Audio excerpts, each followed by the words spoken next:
Hi there, it's Rod climbing in the Philippines here again. I'm back. And I'm sorry I've been away, but I'll try and explain in this video why. It has been an interesting few months. I made my last videos here, I think they were launched in February. And in March, both Sam and I became quite ill. And this persisted, and we thought, well, okay, and then it went away, we had chest infections and all the rest of it. And I lost my voice, I couldn't speak. So it was painful to speak, you know. So then my son, Silas, he came to visit, which was lovely. But, I mean, he remarked, and he said, you're not looking really well, you know, you're not able to walk fast and things like that. And he kind of said, you're just getting old. And I said, no, it's not that. It's not that I'm old. I am old, you know. But it's because I've just got this lack of energy. It was just incredible, you know. It's just, like a really, really heavy weight. Well, anyway, that kind of came and went, and eventually, you know, Sam is on special medication anyway. So eventually her doctor said, right, we've got to get you sorted out. She has a much higher level of medical care than I do. And they tested her and they said, you've got COVID, right? So that was one of the problems. So I got tested again and yeah, COVID, so there you go. I think that's probably the third time we had COVID, but it just kept going, you know, it went. I mean, Sam is still, and bear in mind, this began in February. Sam is still absolutely coughing her guts up. You know, really, really nasty, hacking cough, and it just won't go. It's really difficult for us, you know. And she is getting slightly better, but they got really worried about her because her mother had tuberculosis. Her mother's dead, died last year. But her mother had tuberculosis, and it runs in the family. Tuberculosis is a contact thing, but it's not the only. She wasn't the only person in the family who had tuberculosis, you know.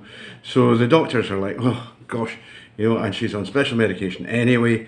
So in for a CT scan, which cost an absolute arm and a leg, but never mind. Actually, she has a co-payment insurance, so that did help.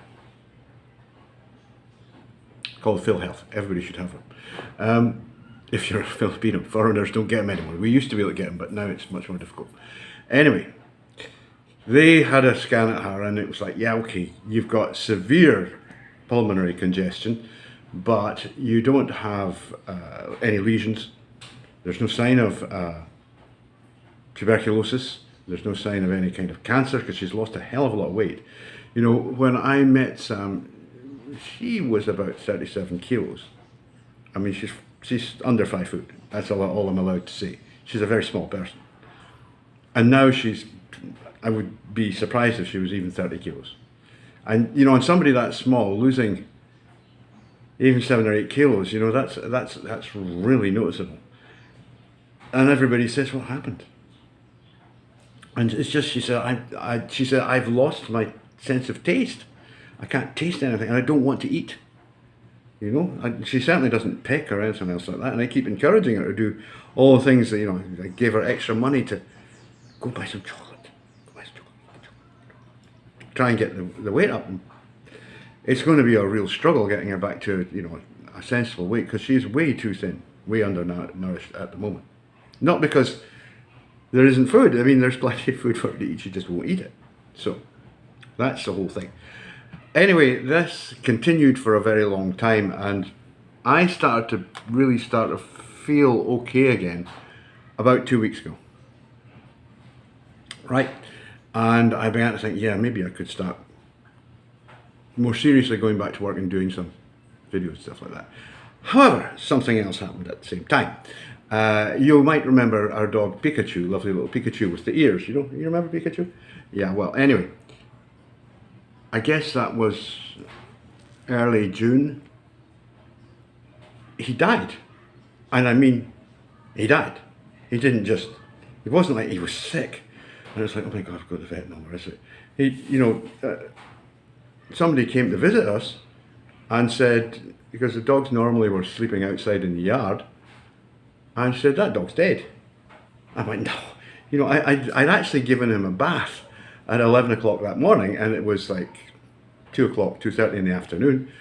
So I went out and sure enough, he's stone dead, gone. So we were like, shit, because I mean, that was really Sam's dog, and she was really fond of Pikachu. And I really liked Pikachu too. He was a lovely dog. He had some terribly bad habits, but you know, he just was such a nice guy. You know, he couldn't not like him. And everybody loved Pikachu. He would just be nice to everybody and say hello to everybody. And generally speaking, lovely dog, and we miss him a lot. So that was it. We still had 2 dogs. We had Tauro, the large black one, and Cesare, the smaller white one. So I guess about 2 weeks after Pikachu went, something happened to Tauro. And he just changed. He turned vicious. And he died as well. Pikachu was never vicious. He died. And we were like, shit, that's 2.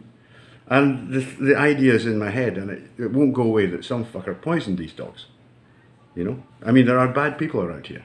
This is not a good area that we lived in, because when we came here, we had problems with money, and it was like, because it was middle of COVID, you know, lockdowns. And so we moved to this apartment, this house, the house is okay, you know, but it's in a really bad area. And there's some really dubious people. Our actual immediate neighbours are fine, they're very nice, and I like them, and the ones across the road. But there's others a bit further down, and certainly around the back there, and these are not, you know, they're tricky characters. Anyway, we lost the second dog, and I'm going. And I said to my son, you know, I said, I think this dog's been poisoned. I'm kind of sure that both of them got that way. And then guess what happened? Same thing happened to Cesare. He died. And it's like, this is ridiculous. So, you know, everybody's pretty upset by all of this, because we were fond of these dogs, you know, especially Pikachu. And I was very fond of Cesare. You know, Cesare, he had real personality, you know. Tauro was a bit, you know, big lunk, you know. I mean, I liked him fine, but he was kind of big lunk, you know. But Cesare was a real character, you know. He really was. He was naughty and mischievous, and you kind of like that in a dog, you know. It's like, yeah, okay, he's got spark, you know, and all the rest of it. I was really sorry to lose him, but that's the way it goes in life, you know, especially with dogs. So anyway, we were fairly convinced that somebody had been slinging poison their way, or there's some very weird disease. I mean, we took him to the vet, and the vet said, don't know what that is. Explained everything that's going on, you know. He looked at Cesare, because Tauro was already gone. Cesare was on the way down. Well, I don't know, we can give him antibiotics, you know, and it's like this fucking Billy, you know. And he still died. So that was that. And he didn't know, the vet just didn't know what the problem was. So I had to get then, because dog dies in suspicious and unknown circumstances, guess what? You have to get a rabies vaccination. Well, I don't like vaccinations. I don't want to be vaccinated. But they basically said you have to. There's a strong chance that, because I was the one who was caring for these dogs, you know, and I hadn't been bitten, but I did have their saliva, you know, on my hands. And although I always washed my hands afterwards, the vet was completely clear about this. Says, no, you absolutely must get a rabies vaccine. So I got the fucking rabies. And that's okay. I've had the active shot. I haven't had the passive one. But the fact is that I'm now out of the window. You know, if I was going to be affected by rabies from contact with these dogs, it would be showing it by now. So either I didn't, which is the most likely, or, excuse me, hey, come out of there. Excuse me while I discipline the staff. I'll tell you about that in a minute. So I'm out the window. So I'm not, you know, and Sam, again, because Sam is on special medication. So it's like, you know, anything like that, it's like, yeah, okay, well, we have to check to see if you actually can have these things. You know, it's not just so evident. I mean, you know, because she has an immunological problem, it's like, you've got to be real careful about what you put in you, you know, and she basically has taken a chance on it. But she's fine too. I mean, I was absolutely strict with her. You know, you're not to touch these dogs. As soon as they showed signs, it's like, you stay away from them. Just in case it is that, you know. And so she was never really in contact with them. So she's fine. Oh. Apart from the cough and the lungs and the general other stuff that she has to live with, you know, which is tough on her. She's fine. So anyway, that all happened. And a few days after poor Cesare was taken from us, you know, this woman came along, you know, the road, Filipina, obviously. And she says, I heard you lost your dogs. And I'm like, yeah, I know, it's tragic. She says, I've got some puppies. Would you like me to bring them along, you know? And, you know, I'm like, I was having trouble understanding her, you know, because my Tagalog is not that good, and she doesn't, this particular woman, her Tagalog isn't that good either, because, by the way, there are 179 different dialects in the Philippines, 22 recognized languages. They don't all speak the same. It's something that you learn very quickly when you come here, you know. It's like, English is Sam's fourth language. And people say, like, your girlfriend did the English. And I said, well, it's our fourth bloody language, you know. It's not that easy. Because she speaks, her native tongue is Visayan, but it's Davaoeño. And then she moved to Cebu.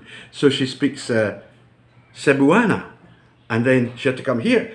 She moved first to Manila, so she speaks Tagalog. And they don't speak Tagalog here between themselves. I mean, most people do, but they don't speak it generally. They speak Pampangan. So she had to learn Pampangan, and then she learns English. And so I have to cut her a lot of slack, you know.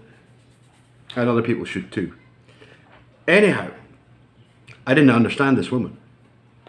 So, but Sam was, you know, in the background, oh, what's up? How can we help you? You know, and all that sort of stuff. And the woman says, well, I've got some dogs.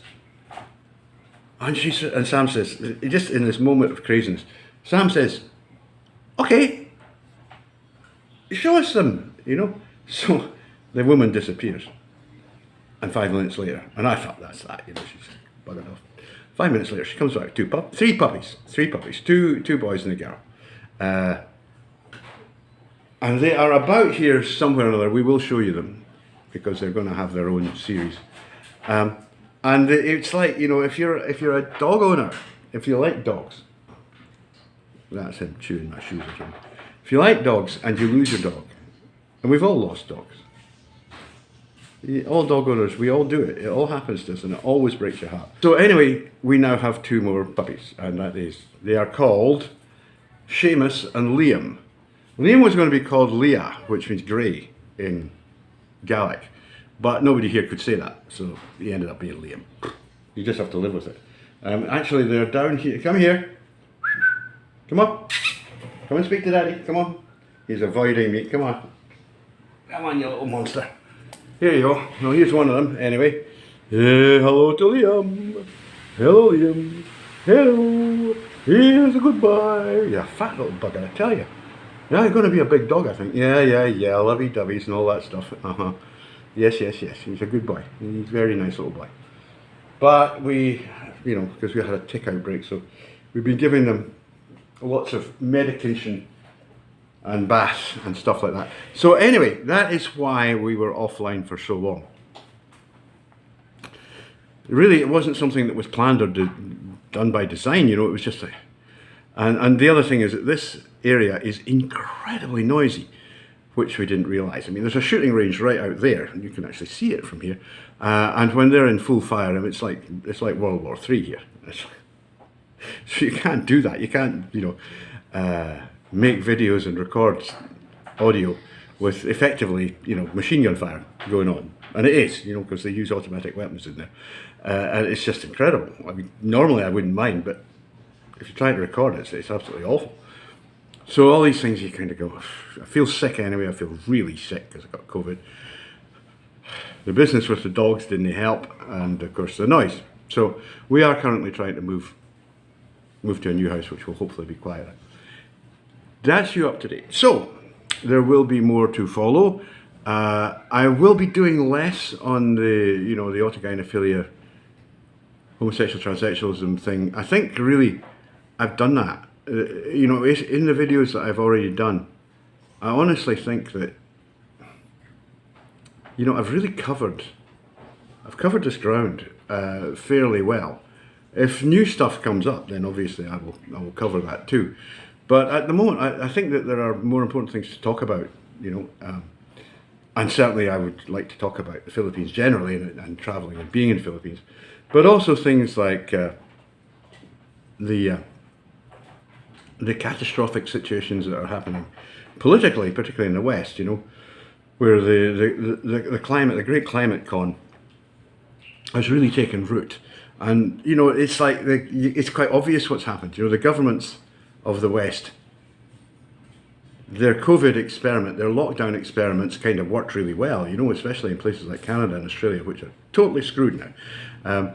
So now let's have something else to justify people not having freedom.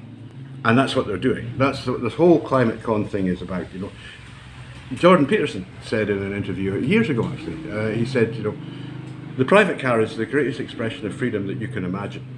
He said, you take a 16-year-old or 17-year-old boy, you give him a car, he's got total freedom. He can go anywhere he likes, do anything he wants. Go to the mountains, go to the city, he's got total freedom. And I remember that myself, when I had motorbikes, sorry. I had motorbikes, but that meant that I could go anywhere. I could do anything I wanted. If I want to go, travel around Europe, which I did, I just point the general direction and boom, boom, off you go. As long as you've got enough money for fuel, you're fine. And that is a really incredible level of freedom that we have. You can hear Sam coughing in the background. And that is something that is under major attack now. They want to take it away. And they want to take it away in the name of a completely unproven surmise, and that's all it is, about so-called planetary warming, global warming. And yet, I saw a great picture today of the Statue of Liberty. Picture taken, one was taken in 1890 at Cake, and one was taken in 2013.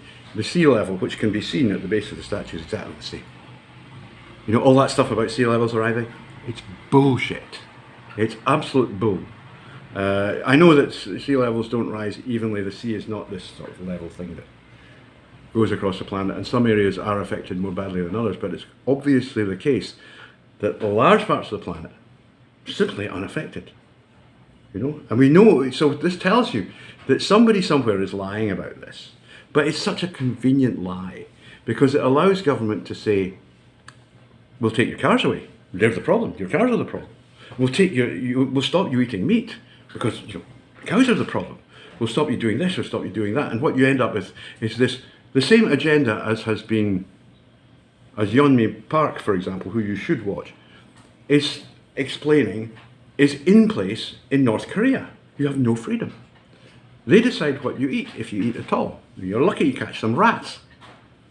And the whole thing of the social credit system, which basically means unless you do what they say, you don't get to eat.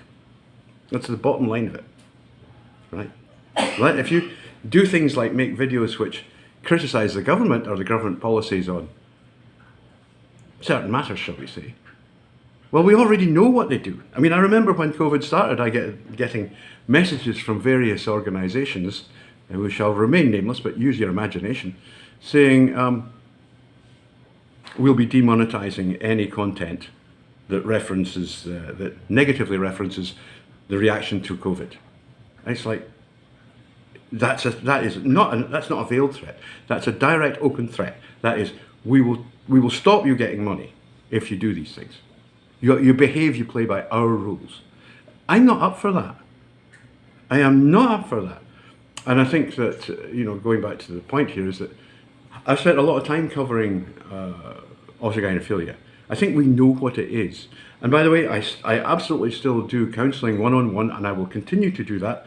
So if you want to know, you want to discuss with someone who is expert in this field what is going on with you, hit me up and we will arrange something. We'll arrange one-on-one seminar sessions in which, it's completely confidential, in which I will try to help you understand what's going on with you.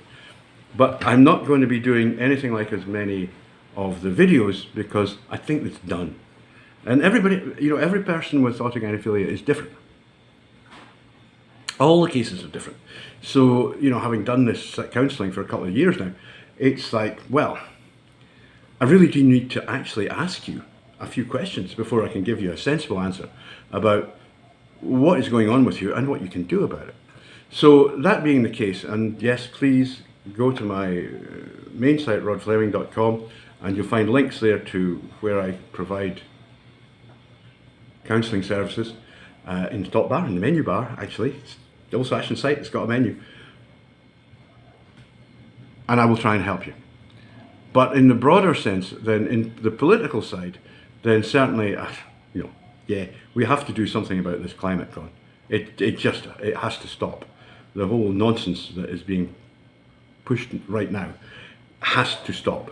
And the evil men behind it have to be, well, I would have a very simple solution, but you're not allowed to say it, are you? Other than that, then I'm going to give Liam and Seamus, that's their names, a considerable amount of space, because I think everybody likes puppy videos. They might actually bring in some bloody money.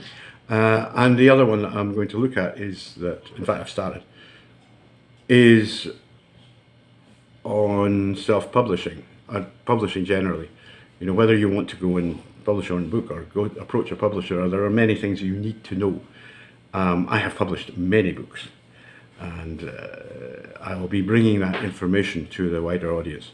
Information which is absolutely essential, by the way. You need it.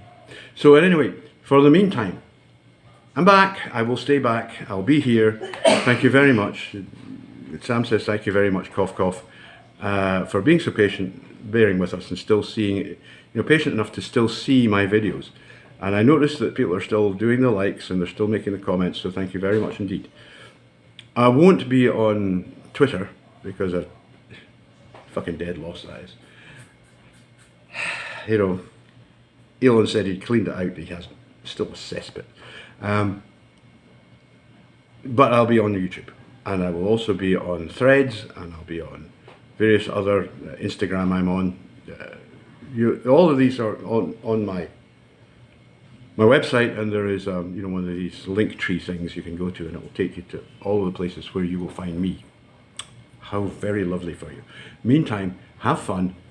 Remember, if you can't be good, at least be enthusiastic. And we'll see you later. Bye-bye.